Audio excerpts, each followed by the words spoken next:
Okay अच्छा, चलो थोड़ा सा कंट्रोवर्शियल बात बोल रहे थे, अच्छा वो रिकॉर्डिंग ऑफ रहा है, कंट्रोवर्शियल नहीं है, फैक्ट था वो सब। Anyway, and still others filtered small animals through thousands of fine needle-like teeth. यानी फिल्टर के द्वारा भी ये फूड प्राप्त कर रहे थे, फिल्टर कर रहे थे टीथ से। तो इस प्रीटोरस से बहुत सारा इसका वेराइटीज था। But by the end of Cretaceous period, 65 million years ago, Cretaceous period कब था? 65 मिलियन साल पहले नहीं। क्रिटेशियस पीरियड एंड कब हुआ? क्रिटेशियस पीरियड एंड हुआ हाँ 65 million years ago. Okay, and Cretaceous period का टाइम है 196 मिलियन ईयर से लेके 65 मिलियन ईयर्स एगो तक। तो उसी समय एक्सटिंक्ट हो गया प्टेरोसोरस हैड बिकम एक्सटिंक्ट। क्यों? ये भी उल्का पीट के टकराने की वजह से। On land dinosaurs diversified into vast range of shapes and sizes. From bipeds, दो पैर पर चलने वाले डायनासोर थे। डायनासोर का काफी सक्सेसफुल लिनिएज है dinosaur. Okay, although they are extinct now, but वो एक्सटिंक्शन जो हुआ वो एक्सटर्नल इवेंट की वजह से हुआ उनका, लेकिन वो इवोल्यूशन में काफी सक्सेसफुल थे। वो अपनी वजह से एक्सटिंक्ट नहीं हुए, वो बाहर एक्सटर्नल फैक्टर्स की वजह से एक्सटिंक्ट हुए। Into a vast range of shapes and sizes, from bipeds bipeds, दो पैर पर चलने वाले, the size of a pigeon, to 45 meter long quadrupeds, एक कबूतर से लेकर के 45 मीटर लंबा चार पैरों चौपाया जानवर की तरह भी हो सकते थे ये, और लंबे लंबे गर्दन थे, with necks long enough to let them browse the top of the trees। गर्दन लंबा इसलिए था कि ट्री के टॉप पर से भी वो ब्राउजिंग कर सकते थे। लंबा गर्दन किसका था? ऑर्निथिशियंस का, जो कि हर्बीवोर्स थे। नहीं सॉरी, सॉरिशियंस का। सॉरिशियंस में फिर एक ब्रांच जो हुआ वो कार्निवोर हुआ। ओके, हर्बीवोर्स का भी गर्दन लंबा था। और ऑर्थिशियंस ये वाले ऑर्निथिशियन और ऑर्थिशियंस नहीं, ornithischian dinosaur. Okay, one lineage of dinosaur, that is ornithischian, were herbivores. They included many species with elaborate defenses against predators। बहुत सारे स्पीसीज थे और इनका शिकार होता था प्रीडेटर्स, क्योंकि ये हर्बीवोर थे, ये तो किसी एनिमल को खाएंगे नहीं। तो कार्निवोर्स जो थे, स्मॉल जो ऑर्निथिशियंस थे, उनको खाते थे। तो इनके टेल पर क्लब था ताकि उसको चबा नहीं पाए, खा नहीं पाए टेल के क्लब से, क्योंकि एक spear type of substructure था। And horn crest on the dorsal part of the body, यहाँ पर हॉर्न क्रेस होते थे। हॉर्न क्रेस का लिटरल मीनिंग क्या है in dictionary? Horn crest, no result found. Anyway, crest का literal meaning a comb or tuft of feathers, fur or skin on the head of a bird or other animal। हाँ, crest उसी को कहते हैं, जैसे मुर्गा के ऊपर कलगी है, क्रेस्ट है, उसको क्रेस्ट बोल रहे हैं। तो यहाँ पर हॉर्न्ड क्रेस्ट है, यानी सींग के जैसा हार्ड है स्ट्रक्चर, और केराटिन तो आ ही गया स्केल में, स्किन में, तो केराटिनाइज्ड क्रेस्ट थे, hard like structures present on the body. The other main lineage of dinosaur, वो क्या था, नाम क्या है? सॉरिशियंस, included the long necked giants, लंबी गर्दन वाले जायंट थे, and a group called theropods which were bipedal carnivores। theropods include the famous Tyrannosaurus rex, इसी को टी-रेक्स भी बोलते हैं शॉर्ट फॉर्म में। जुरासिक पार्क में इसको बहुत दिखाया है मूवी में, T rex, as well as the ancestor of birds। So dinosaur clade जो है वो इंक्लूड है ornithischian dinosaur, saurischian dinosaur and birds. 3 है इसमें lineage.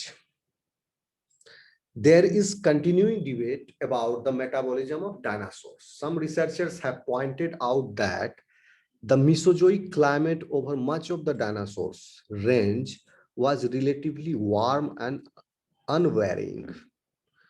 आज की अपेक्षा उस समय जो था क्लाइमेट वार्म था एंड अनवेरिंग, यानी धरती पर लगभग एक जैसा वार्म टेम्परेचर था। इवन पोल पर जाकर के थोड़ा सा कम होता था, इतना ज्यादा आइस नहीं था पोल पर जितना अभी आइस है। उस समय आइस नहीं था आर्कटिक एंड अंटार्कटिक रीजन्स में, और एकदम सेंटर पोल पर होगा आइस तो होगा। Okay, unvarying warm climate tha. And they have suggested that the low surface to volume ratios of the large dinosaur combined with behavioral adaptations such as basking may have been sufficient for an ectotherm to maintain a suitable body temperature.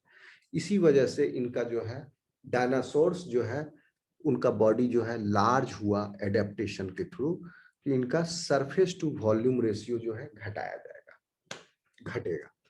तो body surface area बढ़ेगा तो skin भी बढ़ेगा। The largest organ in your body is anybody? Largest organ in the body is liver, liver? No. Largest organ femur, no sir, no. Femur तो bone है भैया, organ थोड़े है। हाँ? Sir, skin. Skin, yes. Skin is your largest organ. Okay? अगर skin human का spread कर दिया जाए निकाल करके, then the area will occupy a whole room. Okay? ठीक है ना, कितना सारा गोल गोल गोल पूरा एरिया को निकाला जाए, अगर उसको 2 डायमेंशनल कर दिया जाए तो बहुत बड़ा एरिया हो। तो इसीलिए डायनासोर का बॉडी लार्ज हुआ ताकि सरफेस टू वॉल्यूम रेशियो इसका घटे। क्यों घटे? क्योंकि ये एक्टोथर्म है। अगर बॉडी छोटा होगा तो जो है ये हीट को डेसिपेशन, यानी गर्म एनवायरनमेंट में, मेसोजोइक टाइम गर्म था तो इसका बॉडी, एक्टोथर्म को क्या प्रॉब्लम होता है?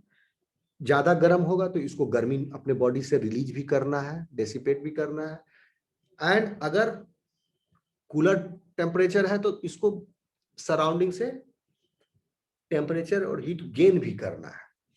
तो अगर सरफेस एरिया ज्यादा होगा बॉडी का तो इट विल हेल्प देम। तो इसलिए अडेप्टेशन हुआ, उनका बॉडी बड़ा हुआ।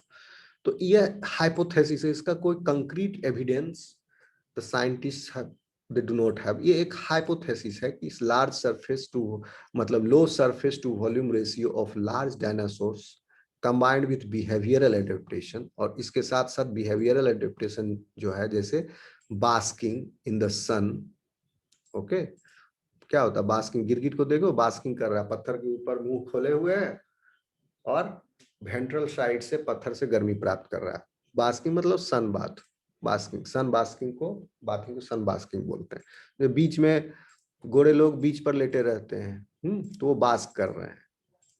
हम लोग नहीं लेटते हैं उतना, हम लोग उनका देखा देखी लेटते हैं। क्यों उन लोग क्यों लेटते हैं बीच पर? एनीबॉडी?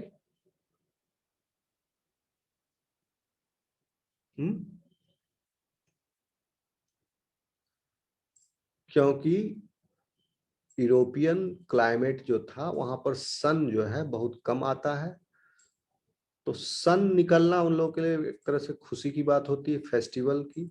और उनकी सन अगर कम निकलता है जिस रीजन में, वहां पर विटामिन डी की डिफिशियंसी होती है इन दैट रीजन, उन वहां के लोगों में।